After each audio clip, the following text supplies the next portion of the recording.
Futuri Podcasts Futeboleiros apresenta The Pitch Invaders.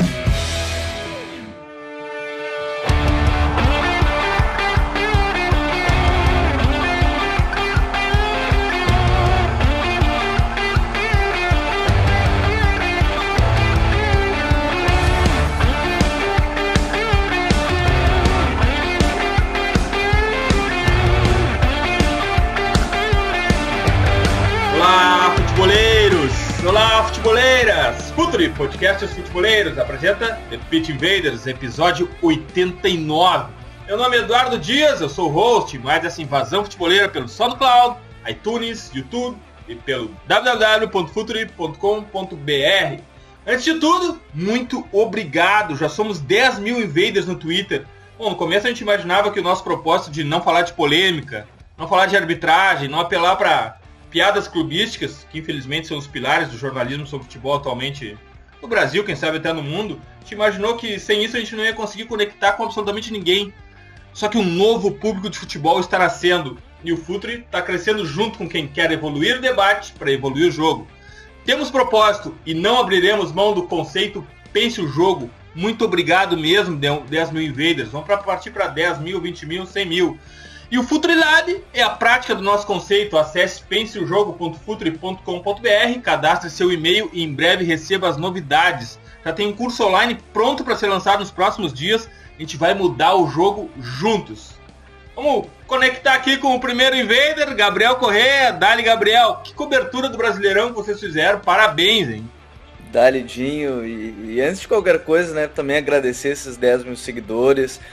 Porque, na verdade, e aí eu falo também por mim, mas eu imagino que seja por muitos que estão no projeto, colaboradores, que falar sobre futebol e só sobre futebol, esquecer polêmica e um monte de coisa assim que envolve esse entorno que não tem nada a ver com o que a gente quer falar, é sensacional, é o que acaba me trazendo mais felicidade de trabalhar com jornalismo esportivo. E quanto ao Campeonato Brasileiro, cara, muito legal, o Coutinho foi fundamental nesse processo, para a gente falar sobre o brasileiro, sobre as joias do brasileiro, sobre os jogos, prévia, enfim, pós-rodada, tudo sempre falando sobre o jogo. Então, muito legal, todo mundo que participou, escreveu, acompanhou e, olha, se os 10 mil são só o começo de seguidores no Twitter, nos textos, então é mais do que isso, é só o comecinho de toda essa nossa invasão, gente. E a pauta tem tudo a ver com um novo público de futebol, porque a pauta hoje tem a ver com futebol fora da caixa, um futebol diferente pro lado bom aqui do Brasil. E o primeiro convidado para falar sobre a pauta de hoje é Ricardo Moreira. Eu vou fazer questão de citar o cargo dele em inglês, porque isso vai ser parte da nossa pauta de hoje. Ricardo é Head of Player Recruitment do Columbus Crew da MLS. Seja bem-vindo, Ricardo. Fala, senhores. Muito obrigado. Obrigado pelo convite. É um prazer participar. Mais um convidado que nos orgulha, Renato Reis também, vou falar em inglês o cargo dele, Chief Information Officer do Orlando City, da MLS. Dali, Renato, obrigado por estar aqui conosco no The Pitch Invaders. Prazer é todo meu, pessoal. Sem dúvida, é uma honra a gente poder falar um pouco desse trabalho que vários de nós brasileiros estamos fazendo aqui junto com a Liga Americana de Futebol, de soccer, né? Soccer. Por fim, um invader da casa, nosso irmão de Portugal, que também carrega o conceito Pense o Jogo, Luiz Cristóvão, podcast e blog Linha Lateral e comentarista de MLS para o canal Eurosport. Bem-vindo de volta, Luiz. Olá a todos, e é um prazer sempre voltar a esta casa onde pensamos o jogo e estamos juntos nessa luta por levar também o Future a cada vez mais gente. Demais. Vamos lá, invaders. Vamos invadir a América.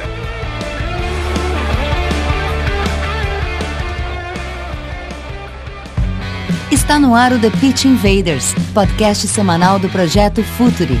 Cultura, análise e informação, com a profundidade que o futeboleiro merece.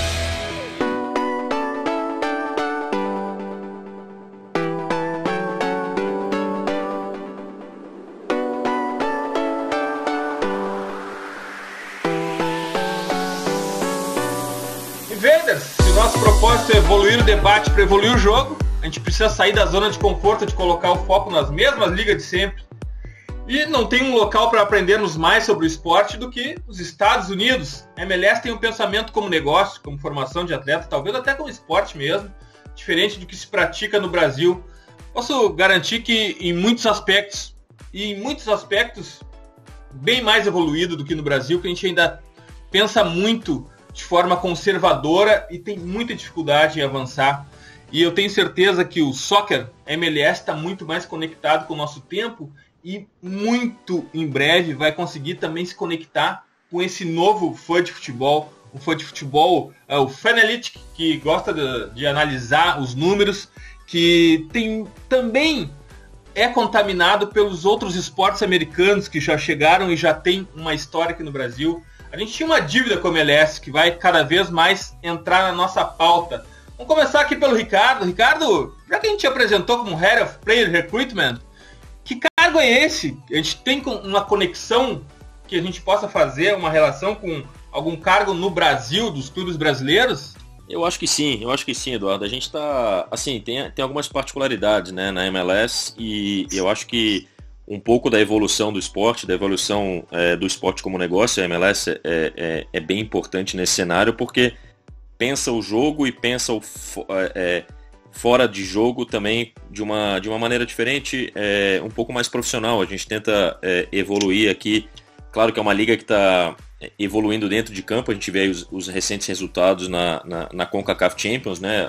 Antigamente os times americanos não faziam sombra aos times mexicanos e de outros países da América Central e do Norte, mas tem conseguido resultados expressivos. O Toronto está na final, o New York Red Bulls fez uma bela campanha, e aqui a gente, pensando dessa maneira um pouco mais profissional, trabalha no departamento que é o departamento de contratação de jogadores, né? A gente podia traduzir aí para o nosso futebol brasileiro na diretoria de futebol. Eu sou como um diretor de futebol, dividindo as funções com o treinador do clube, que é uma espécie de manager, né? Aquela figura do treinador inglês que digamos, sua função abrange muito mais do que simplesmente o dentro do campo, então ele participa de todas as decisões também fora de campo. E eu sou responsável pela contratação de jogadores, pelo recruitment de jogadores, junto com uma equipe de scouts. A gente tem alguns scouts aí exclusivos do clube ao redor do mundo, nos Estados Unidos, Europa, América do Sul. E é recruitment porque, além de contratar o jogador, aquele jogador que a gente necessita para a posição específica que a gente está buscando, com as características específicas que a gente está buscando, é uma parte de recrutamento de caráter, de personalidade, né? A gente faz questão sempre, na hora de contratar um jogador, de conhecê-lo, conhecer o background, um pouco da cultura, da capacidade de entendimento dele, de aprendizado. A gente chama isso de coachability, né? Quer dizer, a gente vai contratar um jogador aí de 20 anos da América do Sul, da Europa, a gente quer saber, tentar minimizar o risco e tentar projetar ao máximo a capacidade dele de aprender e de evoluir no esporte, que vai ajudar, claro, vai ajudar o nosso time, vai ajudar ele como atleta a conseguir um desempenho na equipe, uma futura venda para um outro mercado, se assim ele desejar e assim for de nosso interesse também. Então, é um cargo, sim, que eu acho que no Brasil a gente tem, comparando aí com a Liga Brasileira, a gente tem uma ligação, né, com o diretor de futebol, que é o que acontece no Brasil. A gente faz, eu faço essa função de contratação, de negociação, enfim, reuniões com presidentes, agentes, etc. Mas aí a parte de recrutamento a gente vai no atleta, e isso eu acho que é um pouco diferente. A MLS, né, depois a gente pode até entrar em detalhes, mas a gente tem uma série de limitações de número de jogadores no elenco, de budget, então a gente tem que minimizar o risco. Parte de minimizar o risco na contratação de um atleta é recrutá-lo, recrutar além do atleta, a gente está recrutando a pessoa também, levando ela para um mercado diferente, para uma outra cultura. Columbus é uma cidade pequena, que fica no norte, faz frio, então o atleta tem que saber aonde ele está indo, para que também a gente não tenha nenhuma surpresa quando ele vier se juntar a nós. Como a gente no Projeto Futuri gosta de ouvir a questão do pense o jogo, como a gente gosta de ouvir a conexão futebol e trabalho intelectual, trabalho de inteligência por trás de cada tomada de decisão. Renato Reis, conta um pouco pra gente do Chief Information Officer. Então, a posição é como ela seria descrita em qualquer outra organização, né? É bem como o Ricardo colocou e você, Eduardo, colocou no início. A MLS, por ser uma entidade privada ou de colaboração privada, porque na verdade todos os proprietários de clubes são proprietários também da liga, nós agimos exatamente como qualquer outra instituição de negócio, instituição privada. A minha responsabilidade é de rever e fazer decisões e tomar decisões com tudo que tem a ver com tecnologia dentro do Orlando City. Isso também mostra o caso de que eu fui nomeado primeiro CIO da liga, a visão empresarial do Flávio Augusto da Silva, o nosso proprietário, um empresário brasileiro bem conhecido aí na nossa terra natal, e também do nosso CEO Alexandre Leitão, que tem um histórico de marketing no futebol aí no Brasil. Desde o início, a nossa visão é de formar uma organização que seja nos modelos mais produtivos em termos de profissionalização, e eu revejo toda a tecnologia por trás do nosso negócio. A gente falou de algumas coisas aqui, como pensar o jogo, né, mas também pensar o negócio. A nossa prioridade é, claro, o nosso fã, e a gente quer conhecê-los de uma maneira que a gente pode extrapolar o nosso mercado além das fronteiras do nosso território, que é o Central Florida. Eu ainda não cheguei dentro da tecnologia do futebol, que é o lado que o Ricardo trabalha, e ele pode falar isso com bastante autoridade. Eu acredito que como que a gente acumula esses dados dos jogadores, onde a gente traz essa informação, como que nós auxiliamos a parte técnica do clube em termos de inteligência. Nós fizemos isso com bastante fluência já do lado do negócio, mas eu acredito que tem aquela influência, e também o Alexandre e as pessoas que dirigem a organização, tem aquele resultado do campo, influencia no resultado do negócio, vendas de tickets, vendas de camisetas, venda do material em torno da nossa marca, e eu acho que chega um ponto que nós temos que trazer toda essa informação para um único lugar, para que nós possamos entender realmente como que está performando o nosso negócio. Eu sempre gosto de citar um caso único, né, que aconteceu com o Borussia Dortmund, que eu acho que, se eu não estou enganado, foi a temporada de 2010. Borussia estava tendo uma das suas piores temporadas, mas por uma questão de entendimento de que a marca do clube, o fã, é maior do que o resultado, eles conseguiram ter naquele ano, motivar os seus fãs de uma maneira de que tem que apoiar a equipe, e foi naquele ano onde eles tiveram os piores resultados dentro do clube, dentro do campo, que eles conseguiram os melhores resultados fora do campo, com lotação do seu estádio, venda máxima de equipamentos com a sua marca. Então tem essa ligação entre o resultado do campo e o resultado de negócio do clube, que não necessariamente os resultados têm que ser positivos dentro do clube, mas dentro do campo, mas aquela empatia que você quer entre o seu clube e a sua marca, ela tem que ser trabalhada a todo momento, e isso vai ser através de inteligência dos negócios. A outra parte que me trouxe ao Orlando City foi a construção do nosso estádio, que foi uma construção privada, completamente funded pelo Flávio, e a minha missão era desenhar todo o network, toda a tecnologia que envolve esse estádio, que é bastante moderno. Nós estamos, eu acho, aí em comparação com outras arenas do mundo inteiro, oferecendo ao nosso público o que há de mais moderno e de ponta em termos de tecnologia. Uma questão, Luiz, que envolve campo e negócio é a transferência de jogadores. Ela precisa do jogador que seja coerente com a filosofia do clube dentro de campo, e de alguma forma ela precisa trazer um resultado financeiro também fora de campo.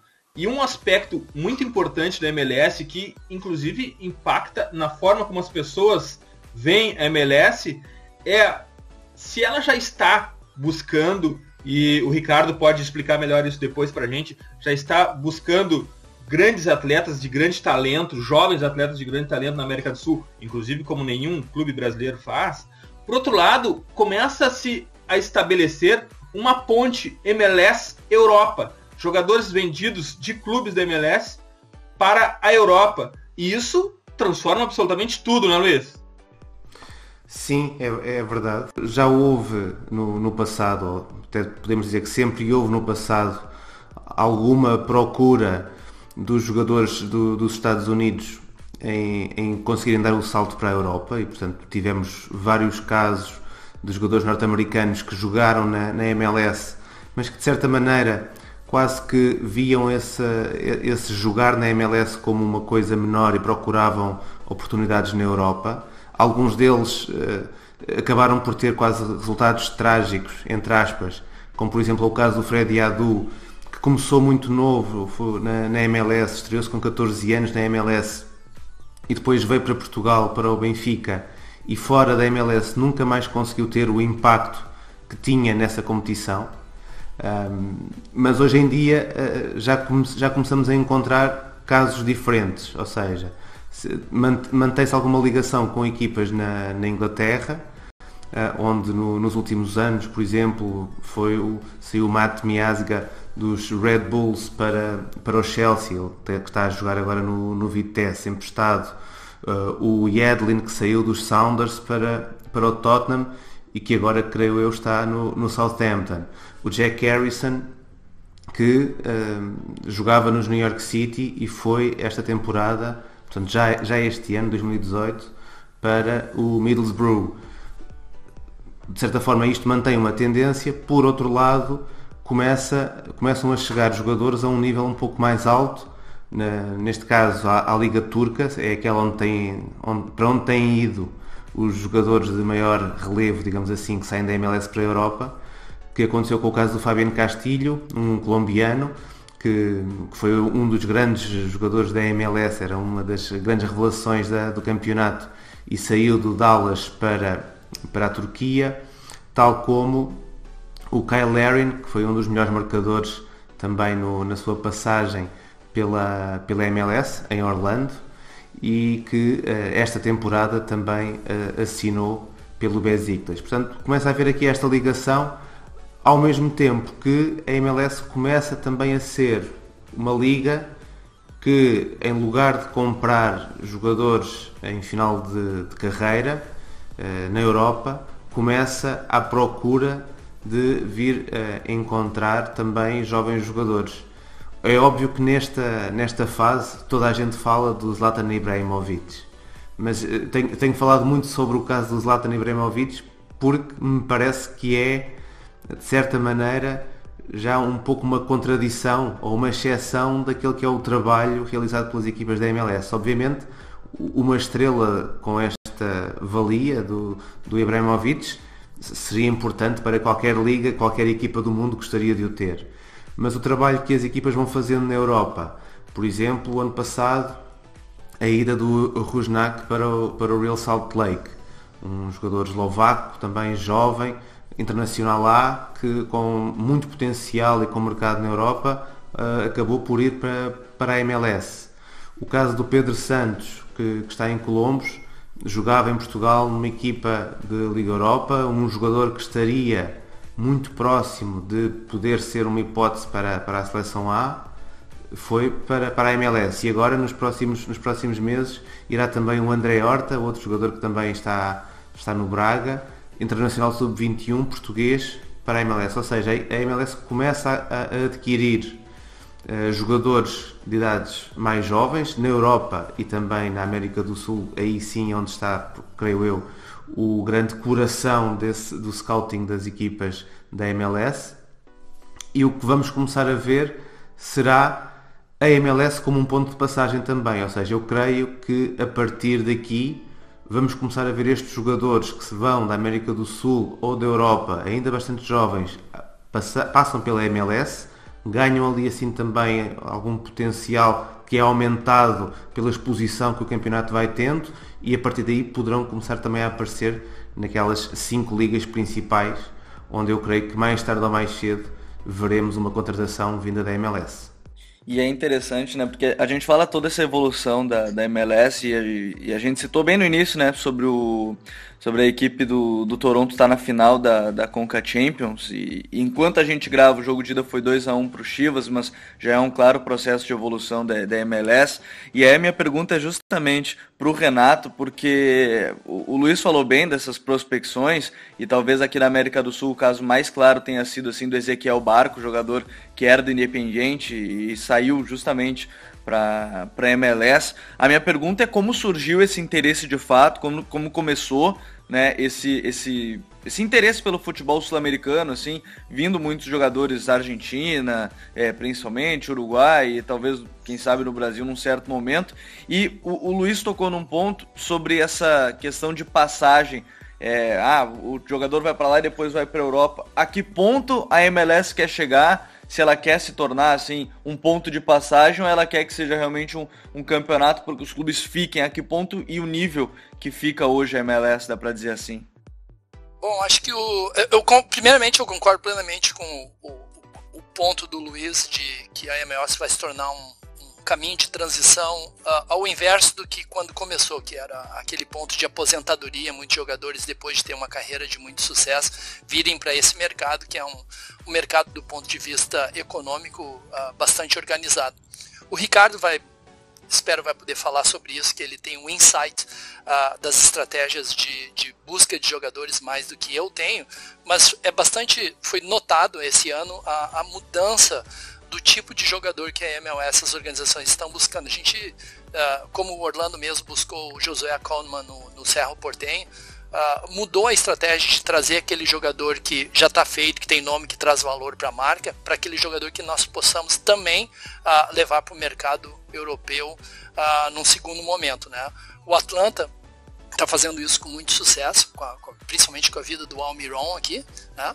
Um jogador de seleção que veio direto para a MLS antes de ir para a Europa. E uma das coisas que eu acredito já faz muitos anos é que mesmo o jogador brasileiro, por exemplo, você tirar um menino que foi criado na base de uma equipe brasileira diretamente para a Inglaterra, por mais talentoso que ele seja, é um choque cultural bastante grande. Não só na questão de língua, mas coisas como não se leva em consideração, como comida, comportamento, amizade, relacionamento entre pessoas, né? Talvez, e eu acredito que esse será o futuro, a vinda da América Latina para os Estados Unidos é um caminho mais gentil, digamos assim, né? Já que os Estados Unidos, como cultura, como sociedade, é bastante misturado e principalmente uma presença bastante forte do latino-americano.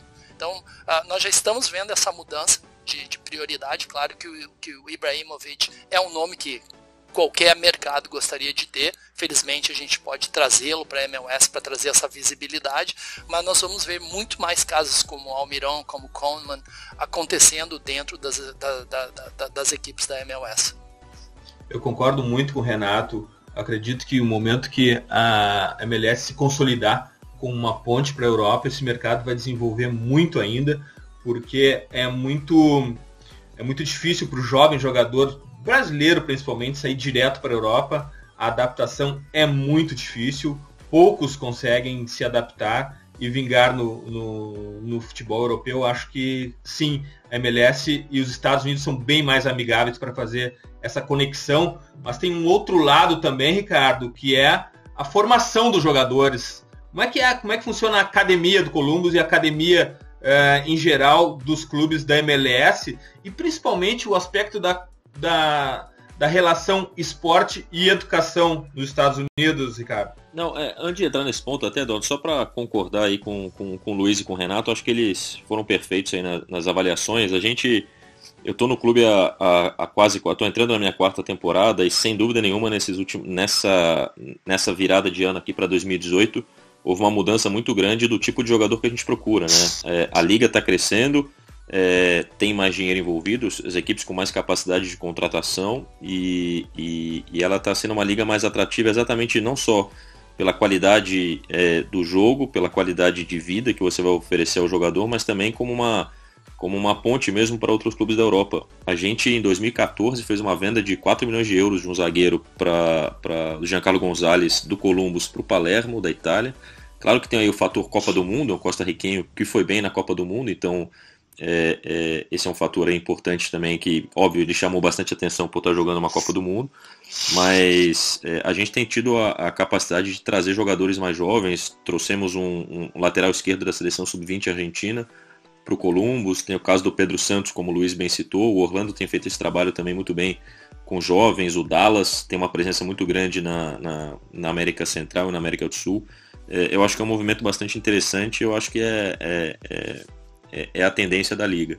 Sobre a base é interessante porque a gente tem, eu acho que os Estados Unidos ainda tem uma discussão, né, que está um pouco tá um pouco em vega agora, porque o país não conseguiu se classificar para a Copa do Mundo, apesar de ter bons jogadores, apesar de ter bom corpo técnico. Há um problema, digamos assim, porque você treina um menino, você treina o jogador na tua academia, na sua base até os 17, 18 anos, e depois ele tem uma oferta muito grande de universidades, né? Então, na cabeça de um menino de 18 anos, ele tem a opção de ir para uma universidade, se formar, ter um diploma, estudar durante 4 anos e depois ainda assim tentar uma carreira de futebol profissional, ou então ele tem a possibilidade de tentar virar um jogador profissional desde os seus 17, 18 anos, no clube que ele está treinando, e onde ele vai começar no salário fixo base da MLS, que não é um salário tão alto. Então, eu acho que no principal período de maturação do atleta, que é dos 17 aos 20, 21 anos no máximo, a gente fala do futebol brasileiro, futebol português, um menino com 21, 22 que ainda não virou, ainda não se tornou uma realidade, a gente já praticamente descarta o jogador e fala, esse cara não deu certo aos 22. E nos Estados Unidos, um jovem chegando no seu time, ele tem 21, 22 anos, vindo de uma realidade de treinamento e de competitividade muito diferente, que é a universidade. O nível é mais fraco, não tem como fugir disso. Então ainda que você treine um atleta em bom nível durante a sua carreira e durante a sua adolescência, no principal período você perde ele para uma universidade. Quando você o ganha de volta, aquele período principal da carreira do jogador já passou.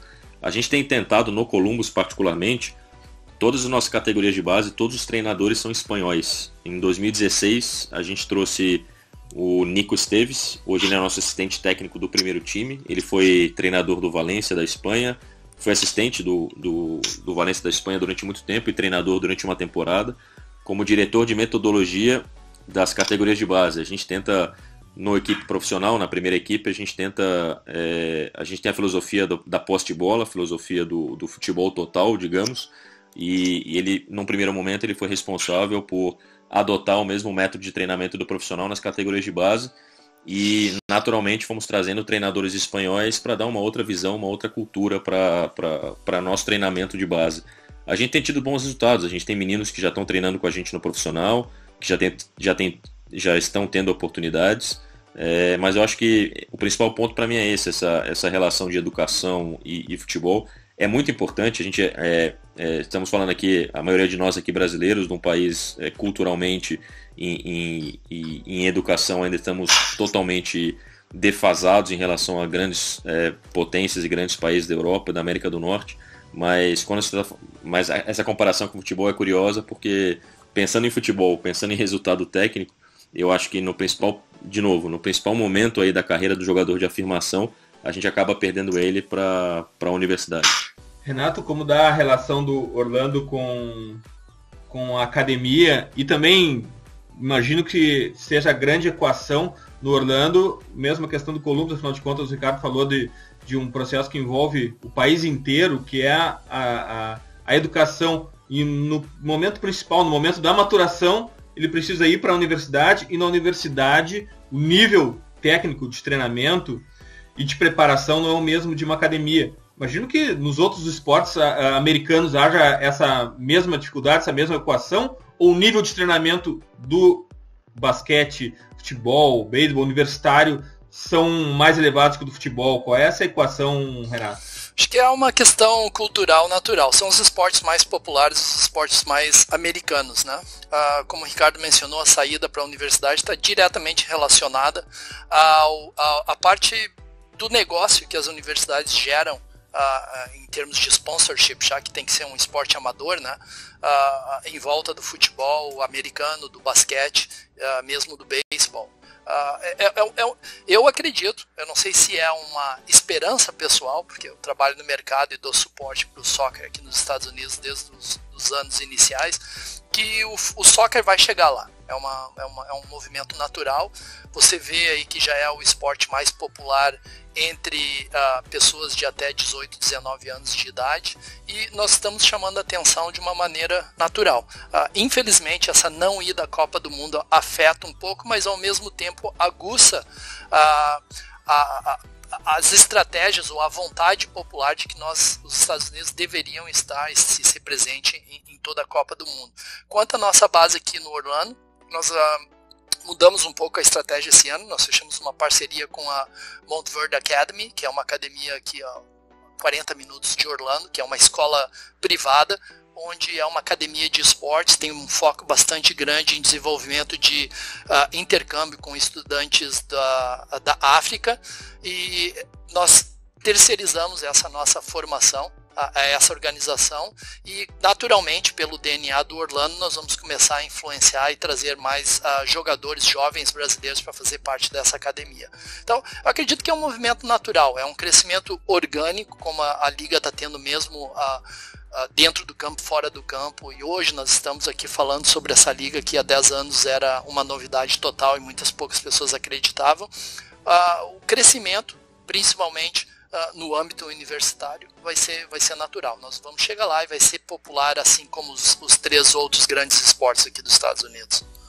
E nesse sentido ainda, a gente falou da base, eu acho que também é legal ir para dentro de campo, porque o Luiz comenta bastante a MLS e vê bastante, tem a base com Portugal, Europa, também tem acompanhado o brasileiro, acredito, por alguns jogos, vi que ele comentou.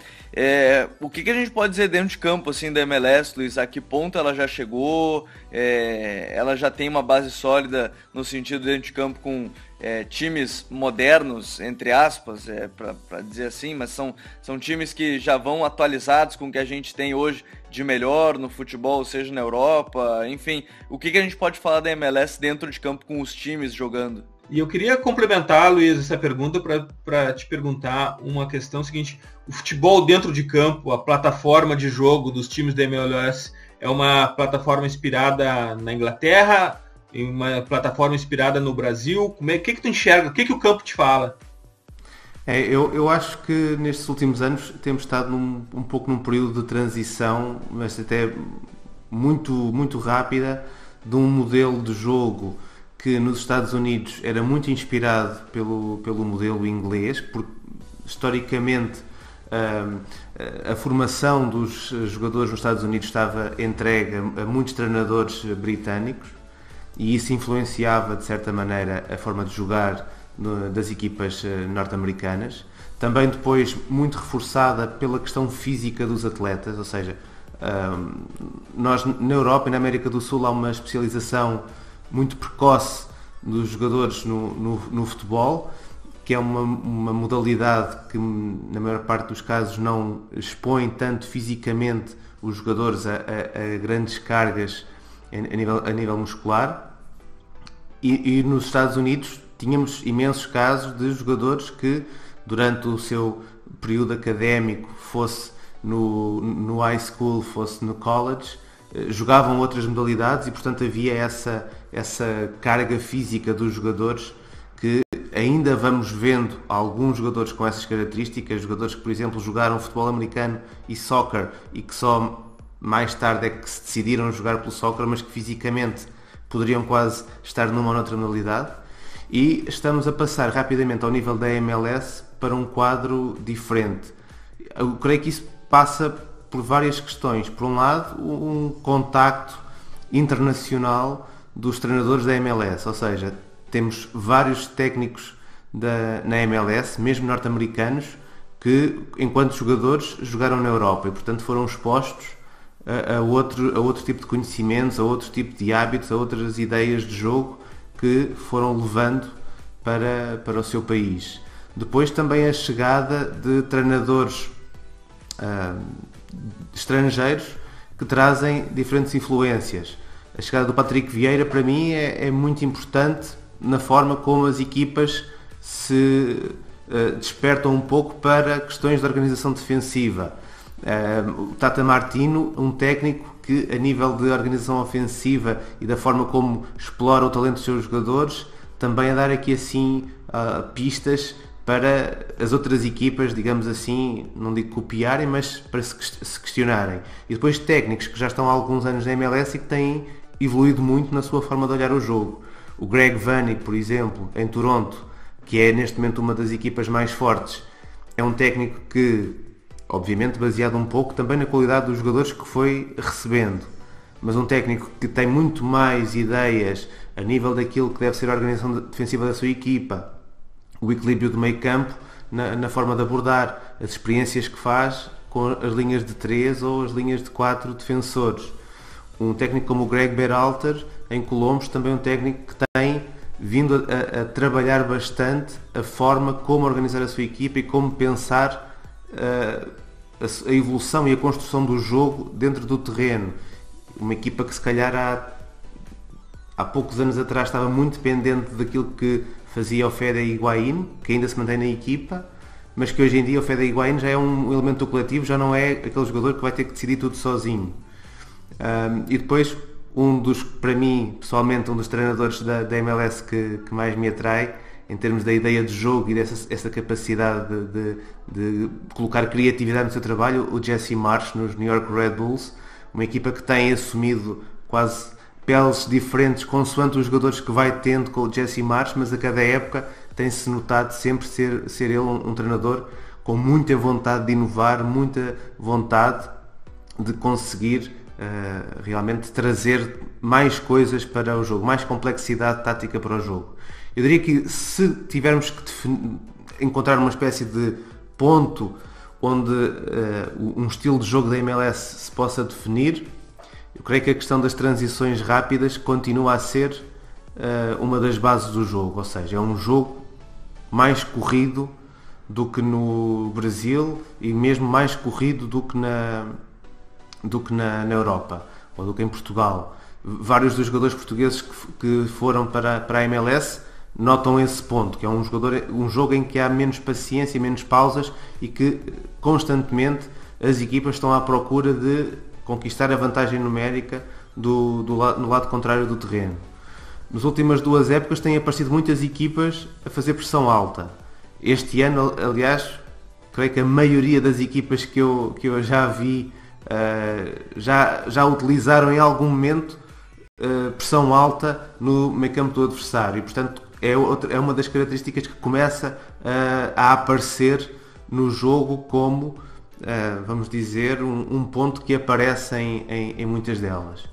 Mas depois não podemos esquecer que esta influência, primeiro um pouco centro-americana, os jogadores oriundos de Honduras, Panamá, Costa Rica, que trouxeram sempre para o futebol dos Estados Unidos um misto de alguma técnica superior, alguma ginga, digamos assim, do jogador dessa região do continente americano, mas também muita agressividade. Eram sempre jogadores com muita agressividade e isso veio acrescentar algo ao jogo. A chegada dos sul-americanos traz um aumento claro daquilo que é a qualidade técnica do jogo e, portanto, temos equipas que apresentam 2, 3 jogadores argentinos ou uruguaios, obviamente vão ter um toque de bola diferente e capacidades para fazer coisas diferentes. E creio que neste momento a chegada de alguns jogadores europeus vem trazer, ou de jogadores que passaram pela Europa, vem trazer também para dentro de campo jogadores que têm mais armas para compreender aquilo que os treinadores estão a fazer em termos de evolução do jogo.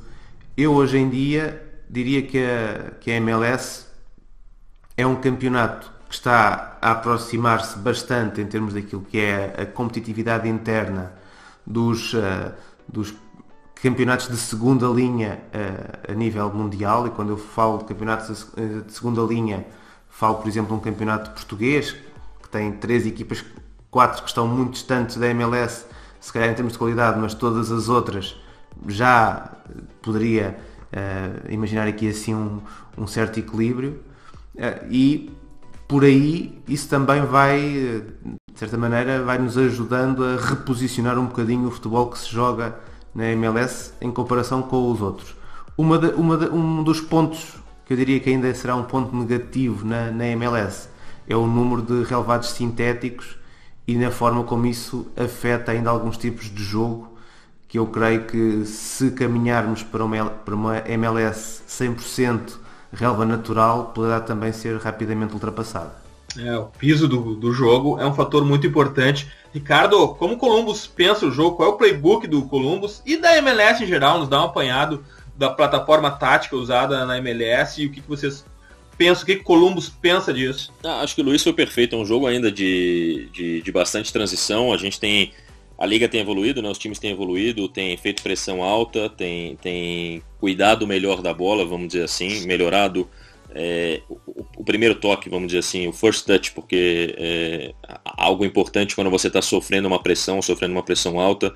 Os goleiros estão começando a jogar um pouco mais com os pés, tem participado mais dos treinos, etc. Essa evolução natural que aconteceu nas grandes ligas aí do futebol mundial, aos poucos tem acontecido na MLS também. A gente é um time de posse de bola. A gente nos últimos 4 anos, salvo engano, em 3 deles temos os melhores números aí de posse de bola, passes certos e chances criadas, né? E temos tido bons resultados aí com um vice-campeonato geral e um vice-campeonato de conferência no ano passado. Mas é um time de posse de bola, de transição rápida também, se o jogo oferecer isso, mas a gente constrói desde a defesa, né? A nossa filosofia é construção desde a defesa, desde o goleiro, sair no toque de bola, sair jogando, e sem a bola, pressão alta, marcação e o cover ground, né? Nossos volantes, nossos meias ocupando os espaços perto da bola para impedir a transição rápida, exatamente porque continua sendo um jogo físico também. Há muita fisicalidade na liga, jogadores muito fortes, muito atléticos, e uma maneira de se evitar sofrer com isso é diminuir os espaços. Não somos um time muito físico, nossos jogadores não têm a força física de algumas outras equipes, então a gente tenta compensar com essa variação tática de diminuir os espaços, e o nosso goleiro está sempre fora do gol, está sempre ajudando, às vezes como um líbero também, quando a gente está sem a bola. Essa é mais ou menos a filosofia de jogo. Renato, óbvio que o Orlando tem uma conexão física com o Brasil, afinal de contas, seu proprietário, imagino que o board do Orlando tenha outros brasileiros, além de ti também. Por serem Orlando também, tem uma relação com o Brasil, afinal de contas, Brasil e Orlando tem muito em comum da quantidade de pessoas, principalmente do Brasil, que vão até Orlando. Dentro de campo, é uma ideia do Orlando City também conectar com o futebol brasileiro de alguma maneira, ou através de jogadores, ou de conceito?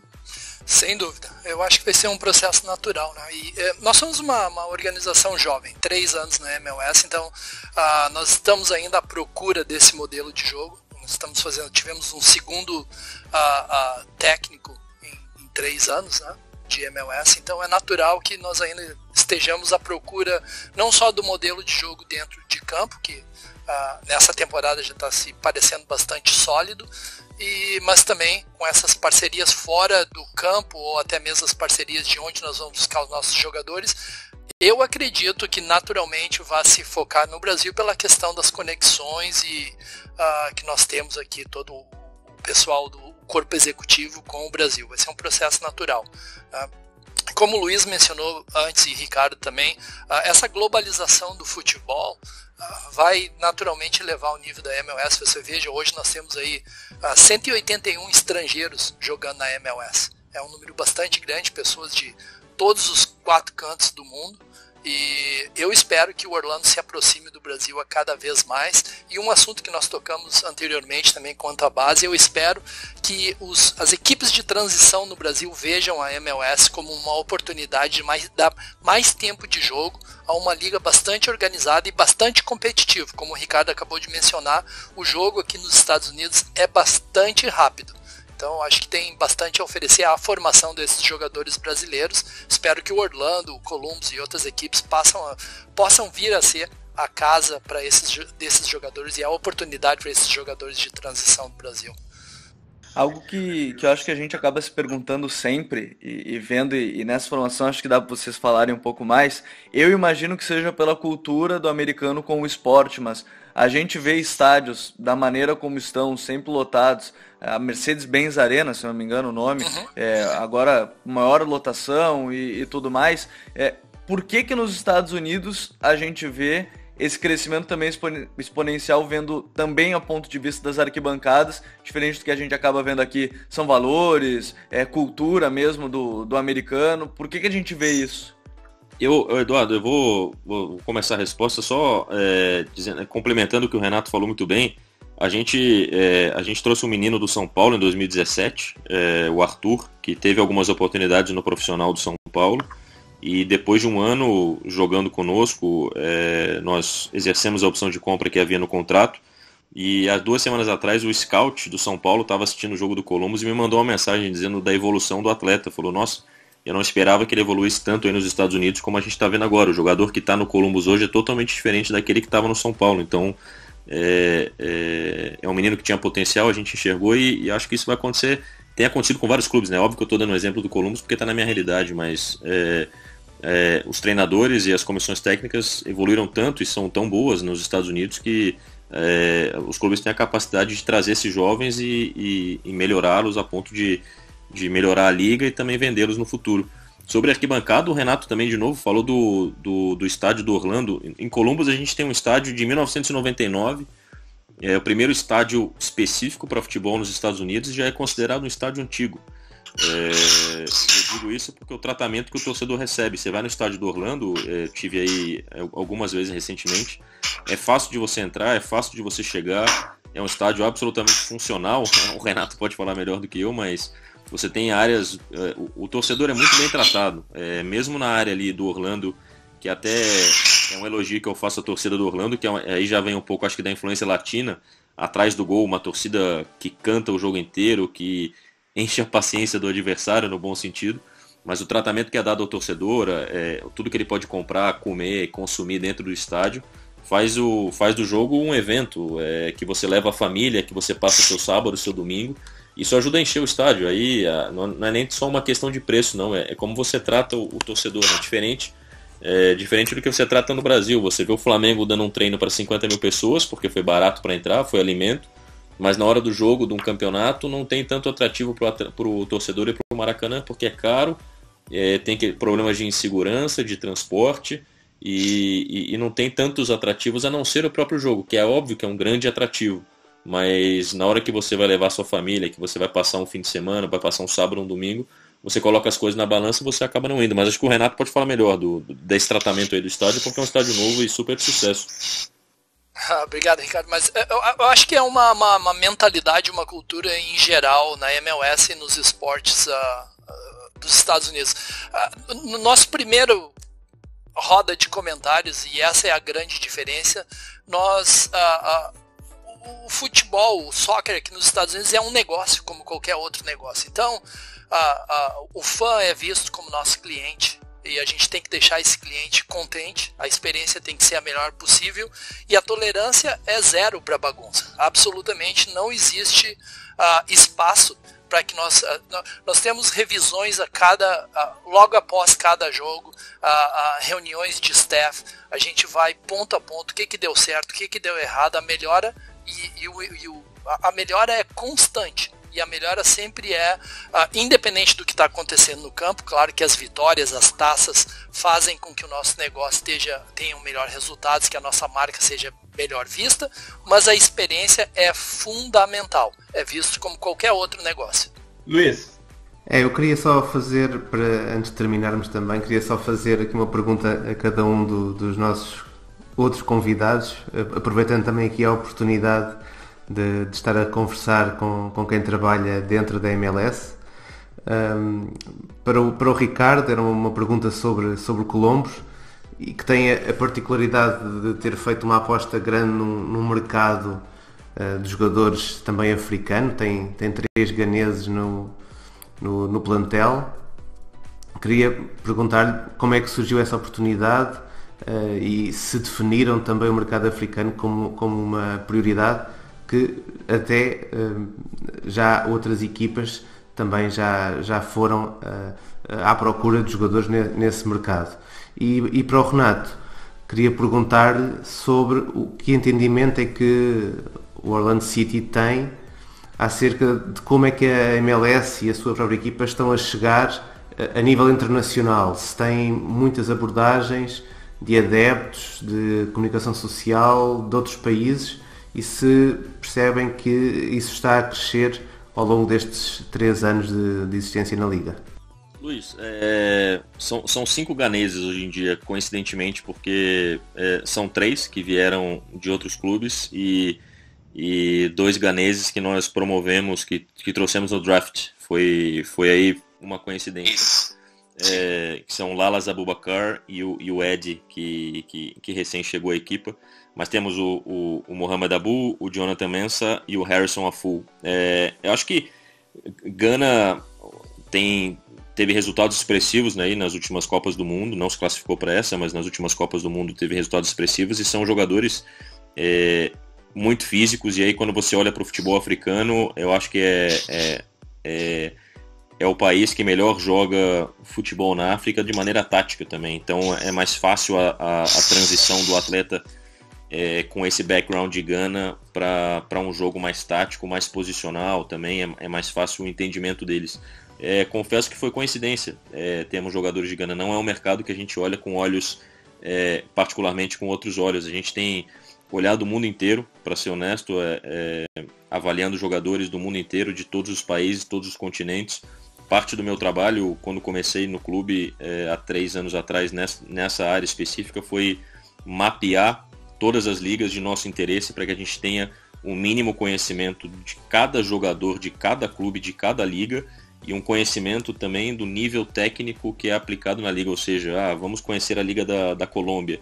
Então vamos mandar um scout para lá, passar 3 semanas na Colômbia vendo jogos para a gente identificar e ter a noção da qualidade do futebol que está sendo praticado lá, tático e técnico, para que quando a gente trouxer um jogador de lá, a gente saber o que a gente está esperando, o que a gente pode esperar dele, dado o background que ele teve na liga que ele estava jogando.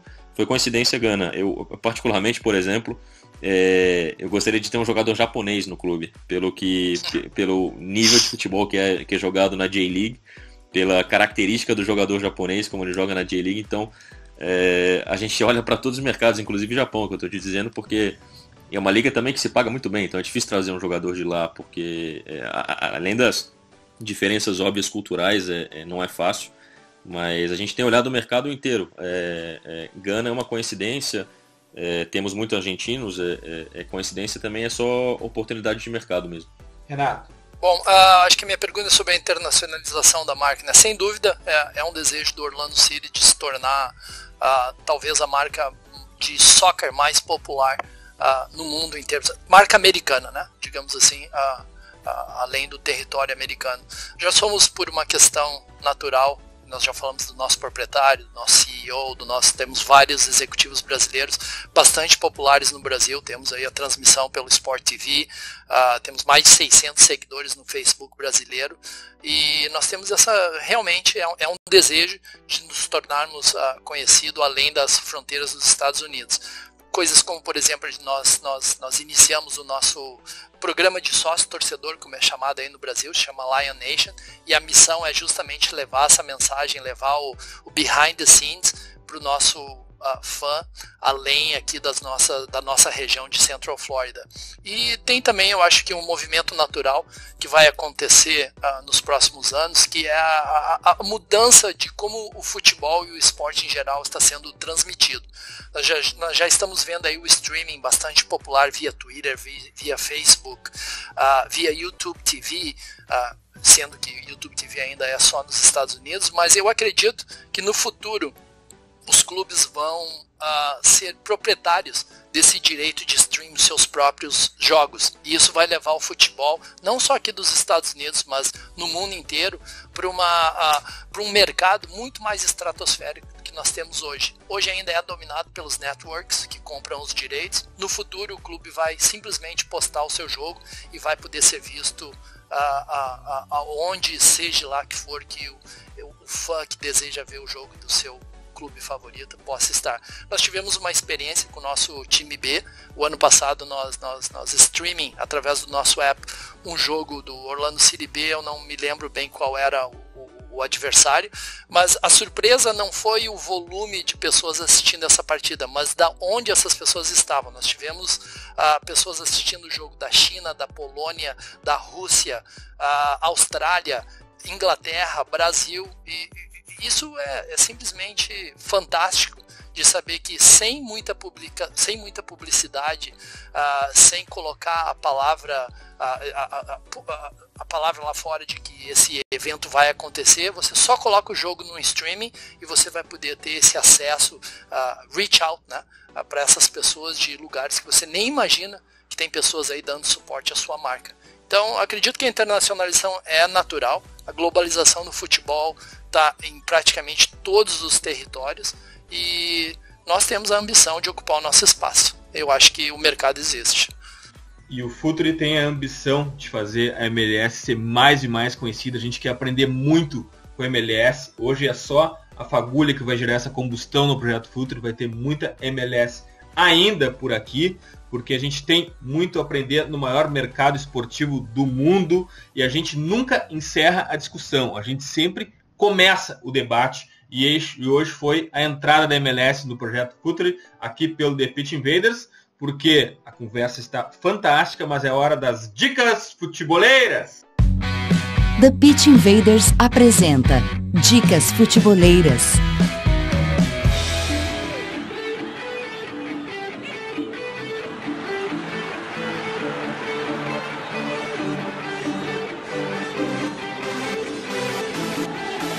A minha dica futeboleira é o The Pitch Invaders 88, a prévia tática da primeira rodada e análise pós-rodada do Rodrigo Coutinho, também as joias do Campeonato Brasileiro de Mayra Rodrigues, a live que está no nosso canal do YouTube.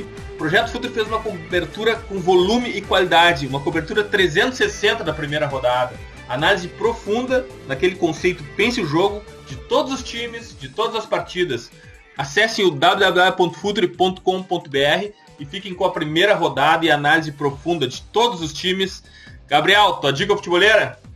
E só para complementar, muito legal, porque na sexta a gente vai ter sempre a prévia, né? Ou enfim, se a rodada for no meio de semana, na terça é sempre o pós-jogo com todos, o time que foi bem, o time que estagnou, o time que foi mal, enfim, mas muito legal isso que a gente vai fazendo agora para esse Campeonato Brasileiro que chegou. A minha dica, Eduardo, é de um cara que eu gosto muito, porque eu trabalhei com ele durante 2 anos, que é o Calvin, lá da Rádio Grenal, Calvin Corrêa, porque ele está lançando agora um podcast pela própria rádio, que é Jogo Tático, onde eles vão analisar taticamente os 10 jogos do Campeonato Brasileiro. Até brinquei com ele em mensagens durante a semana que ele tá pegando e imitando o Rafa Oliveira, né, que é o mais louco de todos e assiste os 380 jogos. Mas eu ouvi o podcast, a primeira edição, tá muito legal, assim, e é aquela coisa, né? A gente fala sobre pensar o jogo, tomara que a gente tenha cada vez mais iniciativas como essa. Então minha indicação é o Jogo Tático, que também tá lá no SoundCloud, projeto aí do Calvin Corrêa e do Lucas Arruda, 2 parceiraços. E como a gente, não sei exatamente se foi o caso desse podcast, mas como a gente também recebe mensagens de pessoas que o Futuri, com o seu Pense o Jogo, incentivou a criar novos projetos, e essa nova forma de ver o jogo do novo público que está crescendo está fora do mainstream, né? Está em podcasts, está no YouTube, está em blogs, está no Linha Lateral, né, Luiz? Está em todas essas plataformas. Hoje tem sim alternativa para quem quer levar o jogo a sério. Graças, Gabriel. Valeu, Dinho, e tomara que esses 10 se tornem 15, 20, 30 e que a gente possa invadir cada vez mais todos os lugares do mundo, sempre com aquela coisa. Pense o jogo, aquela nossa mensagem para todo mundo, porque a invasão tá só começando e é muito legal aprender cada dia, cada vez mais com todo mundo. Um abraço. Valeu. Luiz, tua dica futeboleira? Minha dica vão ser 2. Uma é um texto que eu escrevi no início desta temporada, quando se confirmou a ida do André Horta para a MLS, que se chama André Horta Ajudar e Ser Ajudado pela MLS, e que é um texto em que faço uma listagem de uma série de jogadores com menos de 23 anos que foram para a Liga, de países da América do Sul e da Europa. Outra dica é uma entrevista do Pedro Santos, que joga no Columbus Crew. É uma entrevista que ele fez também no final já da época passada ao site Tribuna Express, um site português, mas onde ele fala sobre a chegada dele aos Estados Unidos, a adaptação dele a uma cultura também diferente, a um jogo diferente, a forma como se treina, como se joga, e que eu creio que é muito interessante para quem tiver curiosidade acerca da MLS e para termos também a visão do jogador, muito interessante ler e ficar a conhecer. Luiz, muito obrigado, não só por estar aqui com a gente no The Pitch Invaders mais uma vez, mas também por estar na mesma trincheira do Pense o Jogo. Muito obrigado pelo teu conteúdo, muito obrigado pela tua colaboração no futebol. Um abraço, Eduardo, estamos juntos nisto. Estamos juntos sim. Ricardo, tua dica futeboleira? São duas, Eduardo. A primeira é um livro do Ferran Soriano, hoje CEO do City Football Group, né, que entre outras coisas é dono do Manchester City. É um livro que chama A Bola Não Entra Por Acaso, em inglês The Ball Doesn't Go In By Chance. Foi o livro aí que me inspirou alguns anos atrás a sair do mundo jurídico. Eu trabalhava numa área de direito desportivo no escritório em São Paulo, e a me aventurar aí em cursos e MBAs de gestão esportiva para mudar de carreira. Foi o livro que me inspirou. É um livro que ele conta como que ele e o seu grupo de trabalho transformaram o Barcelona a ser o que o Barcelona é hoje. Dentre outras coisas, ele fala da contratação chave do Ronaldinho Gaúcho, por que eles foram atrás do Ronaldinho Gaúcho, e o que o Ronaldinho Gaúcho representou para o clube, tanto fora quanto dentro de campo, aí não só sua qualidade técnica que todo mundo conhece, mas sua forma de jogar, traduzindo aí o espírito barcelonista, o espírito catalão. E uma outra dica também é um livro da editora Grande Área chamado Soccer, Sucesso em Seattle, que ajuda a entender ajuda o público um pouco mais leigo em MLS a entender um pouco a liga, a entender. É um clube de muito sucesso, uma franquia de muito sucesso em Seattle, Seattle Sounders, e conta um pouco do início do clube.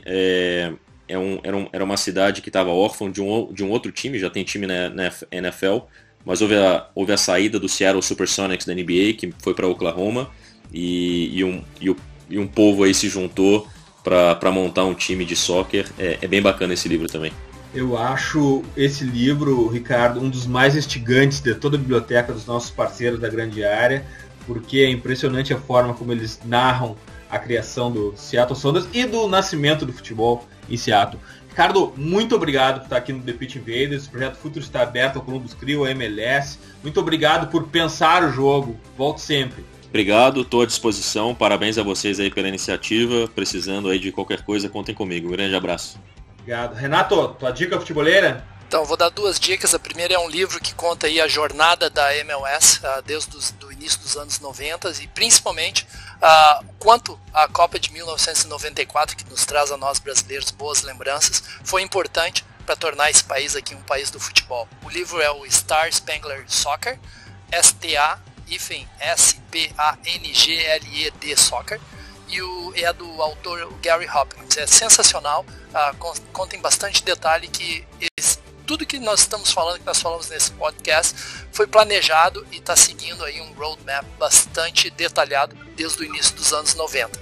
Minha segunda dica é, assim como provavelmente o Ricardo recebe chamadas do Brasil e as pessoas querem saber como que é para jogar ou trazer jogador para os Estados Unidos, é fazer um search no Google aí de MLS Roster Rules. É bastante detalhado, é bastante complexo e pode explicar para o pessoal aí no Brasil como é que se faz negociações com os clubes americanos. Renato, muito obrigado por aceitar o convite, muito obrigado pela paciência em nos esperar ajustar a agenda de 3 continentes. Conte sempre conosco para divulgar o Orlando City, a MLS, o Projeto Futuri vai dar muito foco para a MLS. A gente começou hoje. Muito obrigado também por espalhar o Pense o Jogo aí pelos Estados Unidos, Renato. Prazer é todo meu. Bom, os invaders que nos ouvem pelo iTunes, deixem algumas estrelas no review, isso é muito importante para nos posicionarmos melhor nas buscas e aumentarmos o alcance da nossa invasão. Sigam também a nossa playlist futeboleira, hashtag WeLoveFootball do Futuro FC no Spotify, e curtam a melhor galeria de futebol cultura do Instagram, no perfil Futuro FC. E atentem para os nossos stories, a gente está sempre por lá. Invadam também o nosso site futeboleiro, www.futuri.com.br, certamente o site com conteúdo mais profundo sobre futebol no Brasil. E vamos lá, Invaders, vamos invadir o YouTube. Acessem agora o Futuri FC, inscrevam-se no canal, curtam nossos vídeos, ativem o alarme para notificações sobre novidades. Nos encontramos por lá toda segunda à noite na nossa live futeboleira. A partir de agora, com as rodadas do Brasileiro começando às 8, a gente mudou o horário das 9h30 para as 10. Na próxima segunda, já às 22 horas.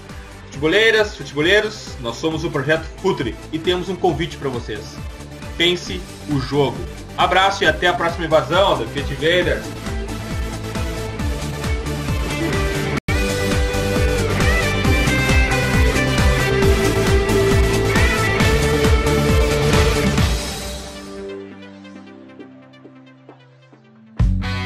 Projeto Futuri apresentou The Pitch Invaders. Acesse www.futuri.com.br. Pense o jogo.